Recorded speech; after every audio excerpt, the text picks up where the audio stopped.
Bien, vamos a ver lo que es un verdadero avivamiento. Vamos al segundo libro de Crónicas, capítulo 7, versículo 13 y 14.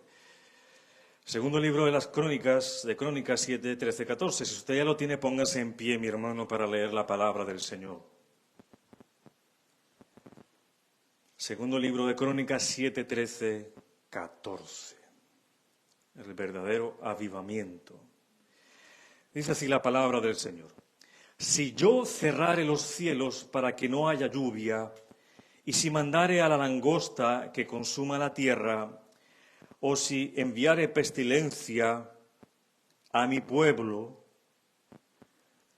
si se humillare mi pueblo sobre el cual mi nombre es invocado, y oraren y buscaren mi rostro, y se convirtieren de sus malos caminos, entonces yo oiré desde los cielos y perdonaré sus pecados y sanaré su tierra. Amén. Vamos a orar al Señor. Señor, venimos delante de tu presencia implorando tu ayuda en este momento para entender las Escrituras, para que toques nuestro corazón, nuestra mente. Háblanos, Señor, habla a tu pueblo. Queremos aprender, enséñanos, Señor. Que tu Espíritu haga la obra en nosotros. Que encuentre un terreno fértil para esa semilla y que pueda crecer al 100%. Bendice a las personas que nos están escuchando hoy y añade bendición a tu palabra. Te lo pedimos, Padre, en el nombre de Jesús. Amén y amén. Puede tomar asiento, mi hermano. ¿Cuál es el contexto inmediato de este versículo? Bueno, Salomón construye por fin el templo, lo dedica y lo consagra a Dios, ese templo en Jerusalén. Y luego de esto el Señor se le apareció y responde a una oración que Salomón hace unos versículos atrás. Responde a su oración y le da algunas advertencias, pero también le da garantías, hace un pacto con ellos. En el versículo 12 del mismo capítulo 7 dice, y apareció Jehová a Salomón de noche y le dijo, yo he oído tu oración y he elegido para mí este lugar por casa de sacrificio. Y ahora viene una advertencia, si yo cerrare los cielos para que no haya lluvia, y si mandare a la langosta que consuma la tierra, o si enviare pestilencia a mi pueblo, y luego viene esa condición, si se humillare mi pueblo sobre el cual mi nombre es invocado, y oraren y buscaren mi rostro, y se convirtieren de sus malos caminos, entonces, ahí viene la condición, entonces yo oiré desde los cielos y perdonaré sus pecados y sanaré su tierra. Este versículo está relacionado con Israel, con el pueblo de Israel y el templo. Y nos habla que Dios podría enviar juicio a la tierra en forma de sequías, en forma de langostas y en forma de pestes. Y tenemos que entender que este pacto de Dios es exclusivo con Israel. Es un pacto que solamente está con Israel en aquella época y en ese momento histórico. Dios le dio la liberación cuando toda la nación se arrepintiera, como sabemos que lo hizo Jonás 3. Le voy a leer el pueblo en Nínive. Dice, y los hombres de Nínive creyeron a Dios, los hombres, y proclamaron ayuno y se vistieron de cilicio desde el mayor hasta el menor de ellos, y llegó la noticia hasta el rey de Nínive, y se levantó de su silla, se despojó de su vestido y se cubrió de cilicio y se sentó sobre ceniza e hizo proclamar y anunciar en Nínive por mandato del rey y de sus grandes, diciendo, hombres, animales, bueyes y ovejas, no gusten cosa alguna, no se les dé alimento, ni beban agua, ni cúbranse de cilicio, hombres y animales, y clamen a Dios fuertemente y conviértanse cada uno del mal camino, de la rapiña que hay en sus manos. ¿Quién sabe si se volverá y se arrepentirá Dios y se apartará del ardor de su ira y no pereceremos. Aquí vemos que Dios salva a toda una nación que se arrepiente. Toda la nación se está arrepintiendo. Pero Dios nunca prometió en la Biblia que un remanente justo se arrepintiera y orara por una nación y que toda la nación se salvara. No hay promesa alguna en la Biblia. Dios puede traer un avivamiento, sí, un despertar, sí. Pero es la nación entera la que tiene que volverse a Dios para que haya arrepentimiento. ¿Cómo podemos aplicar a nuestros días este texto y esa promesa que es para Israel? Pues bueno, de la siguiente manera, que la Iglesia, nosotros, es nuestro deber como creyentes confesar nuestros pecados continuamente. El creyente tiene que estar arrepintiéndose constantemente. ¿Por qué? Porque estamos en este cuerpo de carne aún y pecamos. Involuntariamente pecamos, pero pecamos y tenemos que ir al Señor a pedirle perdón. Y también que no permitir que esos pecados nos obstaculicen nuestra relación con Dios. Lo dice Hebreos 12:1. Dice Pablo, dice, despojémonos de todo peso y del pecado que nos asedia. Despojémonos de ese pecado y de todo peso que nos asedia y corramos con paciencia la carrera que tenemos por delante. También la Biblia nos dice en el Nuevo Testamento, en la primera carta a Timoteo 1:2, orar por los gobernantes, por los dirigentes. Dice, exhorto ante todo a que se hagan rogativas, oraciones, peticiones y acciones de gracias por todos los hombres, por los reyes y por todos los que están en eminencia. ¿Para qué? Para que vivamos quieta y reposadamente en toda piedad y honestidad. Tenemos que orar por los gobernantes, tenemos que orar por las naciones. Ahora, puede ser que Dios en su gracia bendecirá nuestra nación. Si nosotros oramos por los dirigentes, si nosotros oramos por nuestros pecados, por un avivamiento, pueda ser que Dios bendiga esta nación. Pero no es garantía en este tiempo que estamos viviendo histórico que hay una liberación nacional. Eso fue prometido en el Antiguo Testamento a Salomón, no a nosotros. ¿Entendido? Bien. Aunque este versículo no ha sido directamente para nosotros, lo podemos usar porque es palabra de Dios y lo podemos aplicar principios en nuestra vida, como la confesión de pecados, como el orar, como el buscar el rostro de Dios, arrepentirnos como una comunidad para gozar de la presencia de Dios. Bien, un verdadero avivamiento está ahí plasmado en la segunda de Crónicas 7, 13 al 14.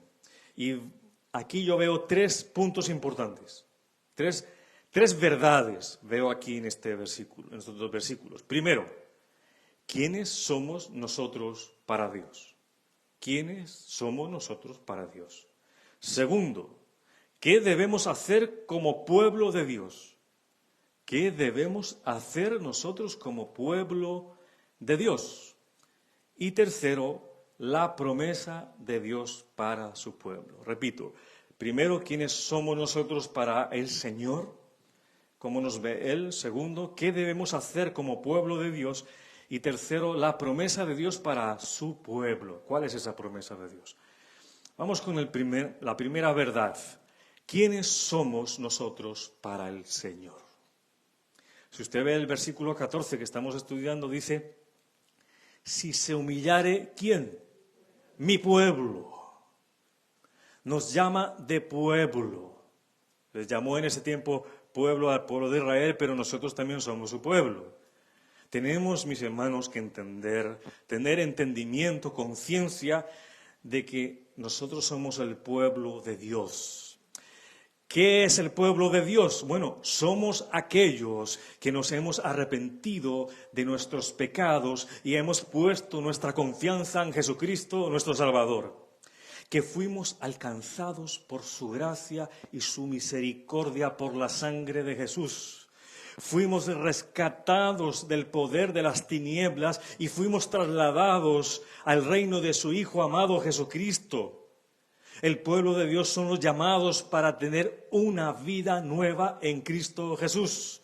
Nuestro nombre está escrito en el libro de la vida. Nosotros somos el pueblo de Dios.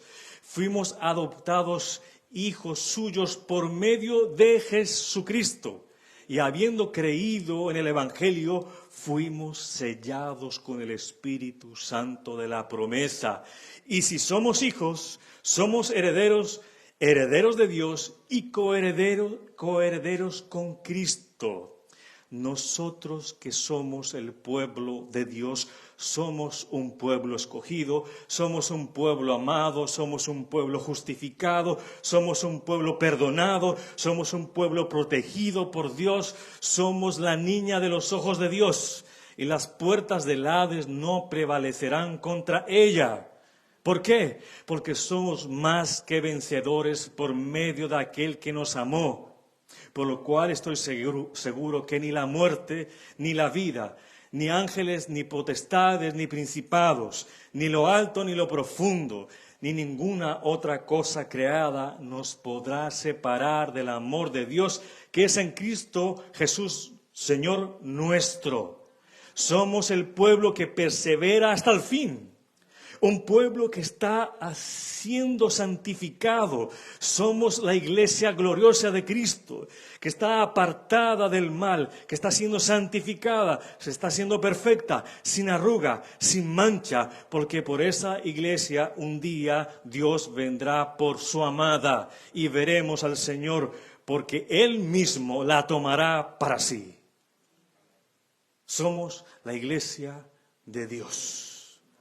Amados, ese pueblo estaba en crisis y no es diferente a lo que nosotros estamos viviendo. Pero, amados, a pesar de la crisis financiera mundial que se anunció, a pesar de las enfermedades que están padeciendo todo el mundo, de las pestes, de los momentos difíciles, a pesar de la angustia de su alma, a pesar de las luchas que enfrentamos, nosotros somos el pueblo de Dios. Le pertenecemos a Él y no debemos preocuparnos por absolutamente nada. Segunda verdad. ¿Qué debemos hacer como pueblo de Dios? El versículo mismo nos lo dice. Versículo 14. Si se humillare mi pueblo. ¿Qué tiene que hacer el pueblo? Humillarse. Sobre el cual mi nombre es invocado. Debemos humillarnos como pueblo de Dios. Aquí vemos a Dios con una promesa, pero con condición. Que su pueblo se humille.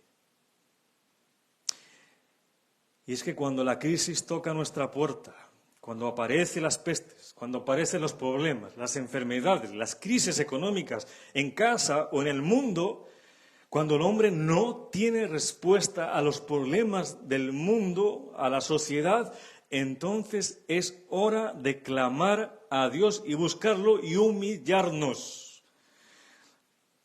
Porque humillarnos es reconocer nuestra condición humana inferior. Es reconocer nuestra debilidad. Es reconocer nuestra dependencia a Dios, que Él todo lo da y todo lo provee. Es reconocer que todo viene de Él. Eso es humillación. Y sabemos que nuestra naturaleza humana, nuestra naturaleza pecaminosa, pues no nos deja ser humildes. Nos pone siempre de orgullosos, de altivos. Y el pueblo de Dios no puede ser un pueblo orgulloso. No puede ser un pueblo arrogante, no puede ser un pueblo soberbio, porque Dios rechaza al orgulloso. Mis hermanos, el avivamiento comienza cuando la iglesia dobla sus rodillas y busca a Dios en oración. Dios no va a rechazar un corazón quebrantado, un corazón humillado, un corazón que llora, un corazón que lo está buscando. Necesitamos humillarnos en la presencia de Dios y llorar por nuestros pecados para que el Señor nos visite. Mis hermanos, en esta época que estamos viviendo, moderna, la Iglesia vive mucho orgullo. Hay mucho orgullo en esta nación. Hay mucho orgullo en la Iglesia de esta nación. Hay mucho deseo de aparecer, de vanagloriarse, de figurar en los púlpitos, de ser famosos, de ser el centro de atención, de buscar los aplausos, de buscar reconocimientos, de buscar números, ser la iglesia más grande y buscar sus propios intereses. Pero poca humillación hay en la iglesia. Y es hora que la iglesia de esta nación se humille ante Dios y se arrepienta y busque a Dios con un corazón quebrantado y que llore por sus pecados y su falsa doctrina. Tenemos que humillarnos ante la poderosa mano de Dios y Él nos escuchará. Dentro de este versículo 14 hay una subdivisión que nos va a ayudar a entender más lo que quiere decir el Señor. Dice, si se humillare mi pueblo, sobre el cual mi nombre es invocado, y hay 4 elementos ahí que debe hacer la iglesia. Y oraren, y buscaren mi rostro, y se convirtieron de sus malos caminos. Nos pide el Señor, humíllense, oren, busquen mi rostro, y conviértase de sus malos caminos. Nos dice que ore el Señor. Parece algo extraño. La iglesia debe orar. Es como respirar. Le preguntan a Charles Spurgeon, me encanta esta frase, ¿qué es más importante, la oración o la lectura de la palabra de Dios? Y dice, te pregunto a ti, dice Charles Spurgeon, ¿qué es más importante para ti, inspirar o exhalar? Las dos son importantes, pero el Señor nos manda aquí a orar. Si nosotros queremos tener un avivamiento, tenemos que orar. Nosotros buscamos el avivamiento, pero es solo Dios el que lo produce. Por ahí anda gente buscando haciendo y produciendo un avivamiento. Con música, con luces, con un gran orador, con grandes músicos para producir emociones. Y dicen que es un avivamiento. ¿Lo quieren producir? No, la iglesia lo busca. Pero si está en la voluntad de Dios, Él lo produce. Nosotros no podemos producir un avivamiento, porque eso viene del cielo. Tenemos que orar como oró y lloró Nehemías cuando la ciudad de Jerusalén estaba bajo tierra 142 años y él oró a Dios y solamente en 52 días reconstruyó la ciudad. Porque se humilló, porque oró y Dios le dio la fortaleza y lo guió. Tenemos que orar como oró el Señor Jesucristo en el Getsemaní, llorando y sudando gotas de sangre porque tenía que ser la voluntad del Padre. Pero luego de que se levantó de sus rodillas, se fue fortalecido a ese camino y camino de cruz para hacer la voluntad de Dios. Tenemos que orar como oró la iglesia primitiva. Lo dice Hechos 1:14. Todos estos estaban unánimes. Estaban reunidos todos, dice en el original, reunidos todos, entregados de continuo a la oración, junto con las mujeres y con María, la madre de Jesús, y con los hermanos de él. Pero muchos quieren hacer diferente este versículo. Todos estaban unánimes, entregados de continuo a la oración por el WhatsApp, por el Zoom, por el Facebook. No, mis hermanos, tenemos que reunirnos como iglesia de Dios. Porque cuando la iglesia se reúne, Dios está presente. Y aquella persona que falta a la oración, pues Dios le va a decir como le dijo a sus discípulos, ¿acaso no pudiste velar conmigo 1 hora? Eso es lo que sucede cuando no venimos a la oración en comunidad, porque Dios está aquí esperando a sus discípulos para velar con Él. Mis hermanos, tenemos que estar reunidos, compartiendo de corazón, con un mismo espíritu, con el mismo amor de Dios, con la misma confianza en su promesa y la misma geografía, el mismo lugar. En un mismo lugar. Tenemos que orar, mis hermanos, para que sea una oración del corazón, de un corazón quebrantado. No una oración mecánica, no una oración litúrgica, no una oración llena de palabras hermosas y el corazón vacío. No es por cumplir un horario. Tenemos que buscar al Señor realmente con nuestro corazón para tener una comunión real con Dios. Si se humillare mi pueblo, sobre el cual mi nombre es invocado, y oraren, tercero, y buscaren mi rostro. El Señor quiere que nos humillemos, que oremos y que busquemos su rostro. Muchas veces en la Escritura se anima a los hijos de Dios a buscar el rostro de Dios. ¿Qué significa buscar el rostro de Dios en la Biblia? Significa, en el lenguaje original del texto, buscar su presencia. Tenemos que buscar la presencia de Dios. Cuando decimos que buscamos el rostro de Dios, estamos diciendo, estamos buscando la presencia de Dios. Porque Dios quiere que le conozcamos cada vez más y más a fondo.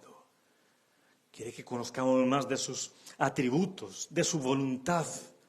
Y el camino del cristiano, tu camino, mi hermano, es una vida dedicada a buscar la presencia de Dios y el amor de Dios. Al buscar el rostro de Dios se desarrolla nuestra relación con Dios, nuestra comunión con Dios. Y lo dice el Nuevo Testamento, Santiago 4:8 dice, acercaos a Dios y Él se acercará a vosotros. Hay que acercarnos a Dios. Y dice, pecadores, limpiad las manos, y vosotros los de doble ánimo, purificad vuestros corazones. Y esto es justo lo que habla la cuarta parte de ese versículo 14, de los pecados. Dice el Señor, si se humillare mi pueblo, si oraren, buscaren mi rostro, ahora dice, y se convierten de sus malos caminos. Parece extraño que Dios le diga a su pueblo amado, redimido, nacido de nuevo, que se conviertan de sus malos caminos. Parece una paradoja, pero es una verdad. Dios le pide a algunos que son del cuerpo de Cristo que se conviertan de sus malos caminos. Porque dentro de ese cuerpo de Cristo hay personas orgullosas, hay personas que son apáticas espiritualmente, personas con duro corazón, tibios espiritualmente, como las olas del mar, van y vienen, inconstantes. Hay infidelidad dentro del pueblo de Dios. Y es necesario quebrar esas prácticas, porque Dios es santo. Y Dios no puede convivir con el pecado. Mis hermanos, el pecado es terrible. El pecado nos aparta de Dios. El pecado nos aparta de la presencia manifiesta de Dios. La presencia de Dios es retenida cuando hay personas que viven en malos caminos. Dios odia el pecado porque nos aparta de su presencia. El pecado nos separa de Dios, porque el pecado es una ofensa contra el Dios mismo. Dios odia el pecado, porque el pecado va en contra de Dios, de un Dios santo. No te dejes engañar por el pecado. El pecado te promete placer y libertad, pero te esclaviza. El pecado te promete alegría, pero trae muerte espiritual. El pecado trae y destruye vidas enteras. El pecado destruye matrimonios, relaciones interpersonales, relaciones entre familia, relaciones en pareja. El pecado puede destruir una comunidad. El pecado destruye la paz. El pecado nos promete tantas alegrías, pero va a traer tristeza al final de que lo cometas y amargura en tu corazón. Por tanto, mis hermanos, es necesario confesar los pecados a Dios y arrepentirnos.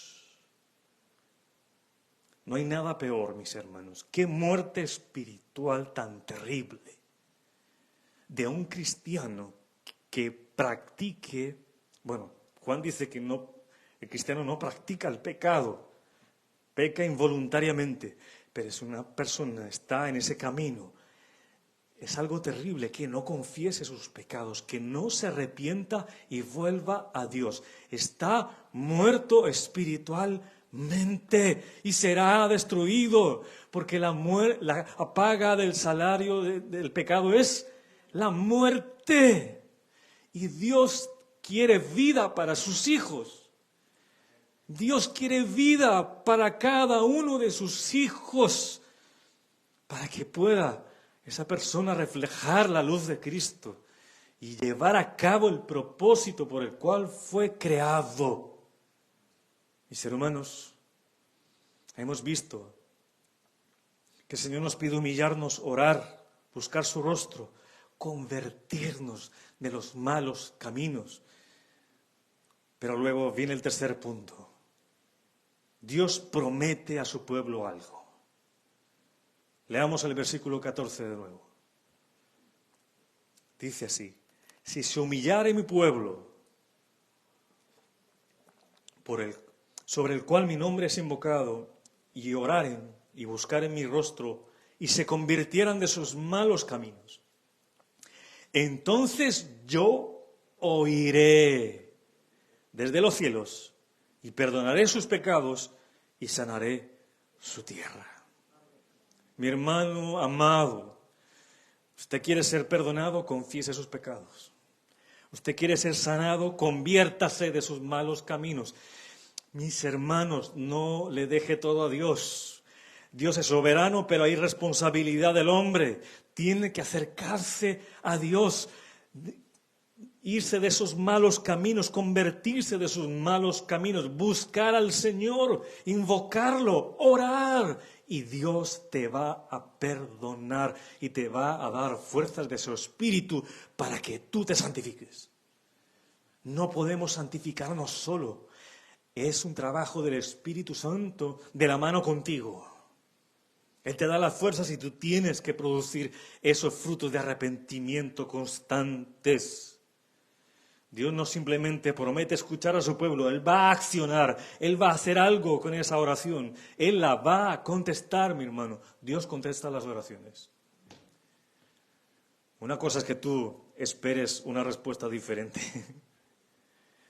Y una respuesta de Dios puede ser sí o no, o espera, pero Dios responde la oración. Mis hermanos, aquí hay una bendición material para el pueblo de Israel en aquel tiempo, pero para nosotros hay bendiciones en lugares celestiales. Pero es cierto que tenemos un hogar en el cielo y nuestra meta es la Nueva Jerusalén y que hemos sido liberados del castigo, del pecado, y esas son nuestras bendiciones que nos ha dado a nosotros. Al pueblo de Israel le ha dado promesas materiales, a nosotros espirituales, pero también nosotros necesitamos ser sanados. ¿Quieres ser sanado de tu corazón? Falta de perdón, inconstancia en los caminos de Dios, de una boca que es como un látigo, que condena a los demás,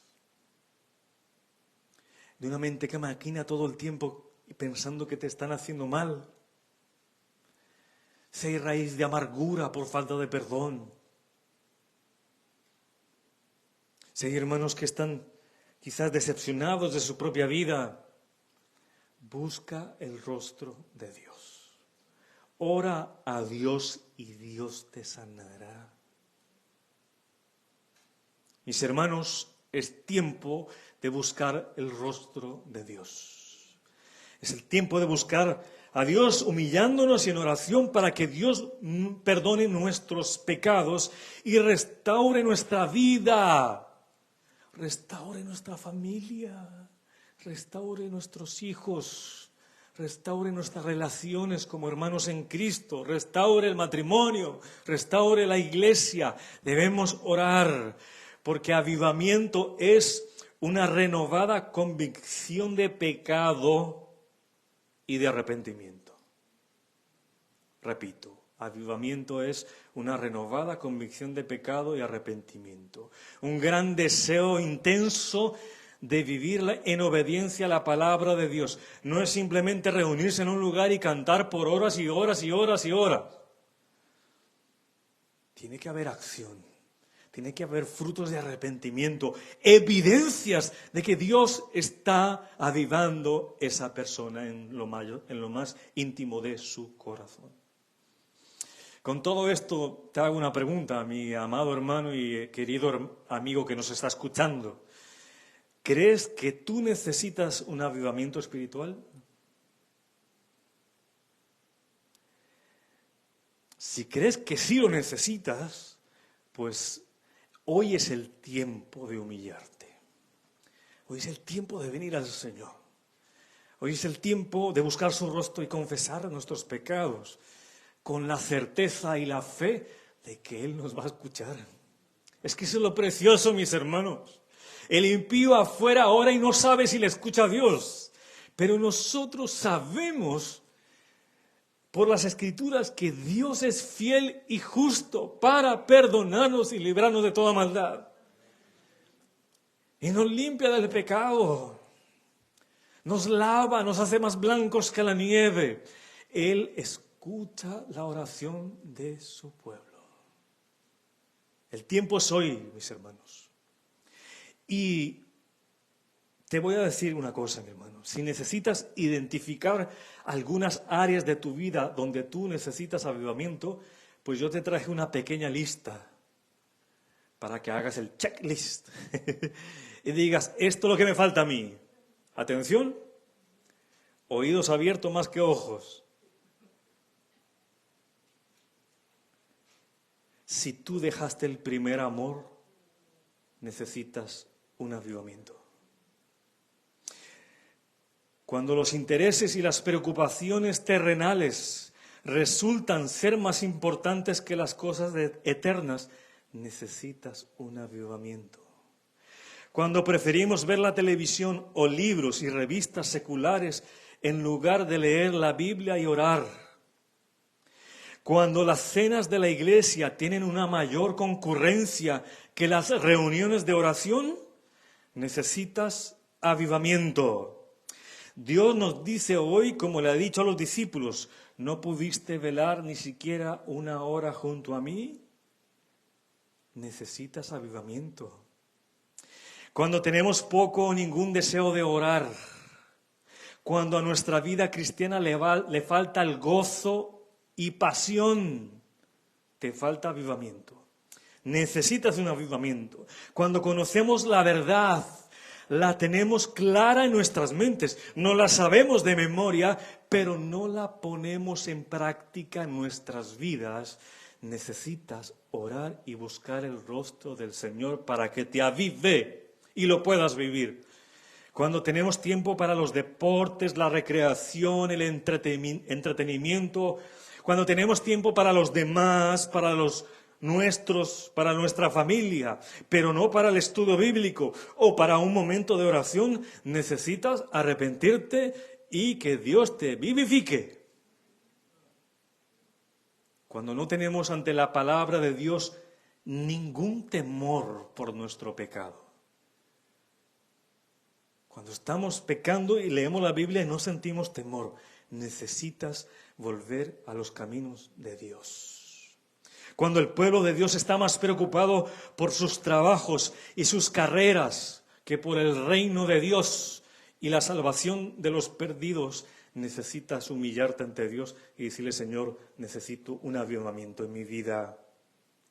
Cuando los creyentes entran en conflicto entre sí y no se sienten llamados a buscar reconciliación, no se buscan en amor, cuando los esposos y esposas no oran juntos, necesitas un avivamiento. Cuando nuestros hijos están creciendo para adoptar valores mundanos, crecen en filosofías seculares, están llenos de la filosofía del mundo, pero no están llenos de la palabra de Dios porque tú no has cumplido tu labor con tus hijos, necesitas un avivamiento. Cuando estamos más enfocados en la educación de nuestros hijos, que prosperen, que tengan una profesión, no es malo, pero si estás enfocado en eso, en sus actividades deportivas, pero no estás enfocado en la condición de sus almas, necesitas humillarte ante Dios. Cuando nuestros corazones están fríos y nuestros ojos están secos porque no lloramos por nuestros pecados, porque tu propio pecado no te hace llorar, entristecerse. ¿No sientes tristeza por tus pecados? Tú necesitas buscar a Dios.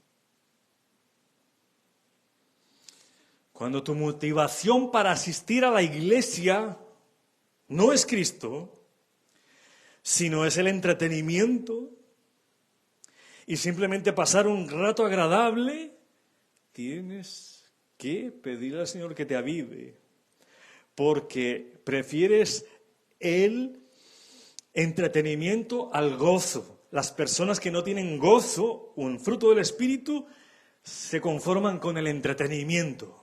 Y el entretenimiento no es de Dios, es de Satanás. El gozo es fruto del Espíritu. Cuando cambias el gozo del Espíritu Santo por entretenimiento, eso quiere decir que estás seco espiritualmente. Cuando no anhelamos la compañía y la comunión de nuestros hermanos en Cristo. Cuando la gente tiene que hacerse de rogar para dar y servir en la iglesia. Cuando hay obreros apáticos, faltos de compromiso en la comunidad. Debes pedirle a Dios que te avive porque estás seco. Cuando nuestra capacidad de dar es medida, es calculada, en lugar de ser abundante y sacrificada, tienes que buscar el rostro de Dios. Cuando no somos movidos a predicarle a nuestros vecinos, a los compañeros de trabajo, a los conocidos que se encuentran perdidos y sin Cristo, a los que se pierden en falsa doctrina, tenemos que buscar a Dios que nos avive. El avivamiento es traer algo de vuelta, es algo que se había perdido y volverlo a traer en nuestras vidas. Es tener una vida con Dios que se evidencia en tu vida. Hay evidencia del avivamiento en tu vida por la forma en que te comportas. Necesitamos un avivamiento en nuestros corazones, mis hermanos. Necesitamos un avivamiento en la iglesia para que los demás conozcan a Jesucristo. Para que podamos orar todos en comunidad, para que podamos alabar el nombre del Señor y su presencia sea manifiesta en tu vida y en la congregación. Mis hermanos, es hora de humillarnos, es hora de buscar su rostro, es hora de orar al Señor y el Señor responderá con un avivamiento en tu vida y si le place al Señor, con un avivamiento en la iglesia o la nación. Amén. Pongámonos en pie, mis hermanos.